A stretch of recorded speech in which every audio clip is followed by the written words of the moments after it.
De la poésie entre guillemets, c'était plutôt des aphorismes au début et j'avais écrit un journal de la vie, j'avais à peu près 11 ans et avant de commencer la musique j'écrivais beaucoup et un jour j'ai eu envie de mélanger, mixer un petit peu les deux et d'arriver à ce que l'écriture pure rejoigne petit à petit la musique. Donc ça a démarré vraiment avec l'écriture, la poésie, et ensuite ça a rejoint la musique dans un second temps. En fait, oui, il y a eu une première partie qui était ce que j'appelle une lecture poétique et musicale, donc avec une mise en musique sur la musique de Thomas avec qui j'ai joué de mes poèmes.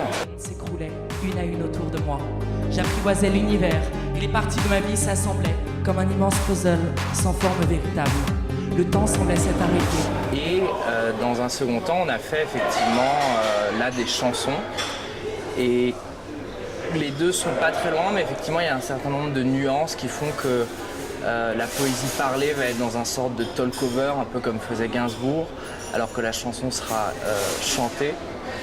Et alors l'aspect électropop, oui, parce que c'est vrai que on a souvent d'un côté, je trouve aujourd'hui, des personnes qui ont un certain âge qui sont très érudits en littérature, etc.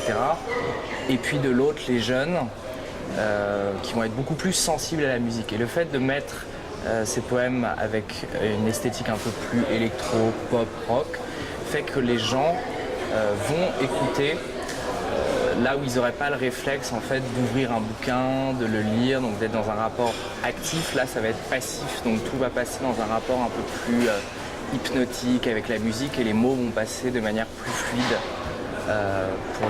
pour le spectateur. J'ai pris tes larmes pour des mirages.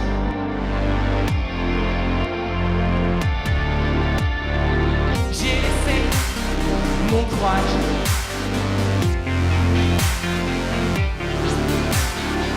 Dans cette nuit d'orage.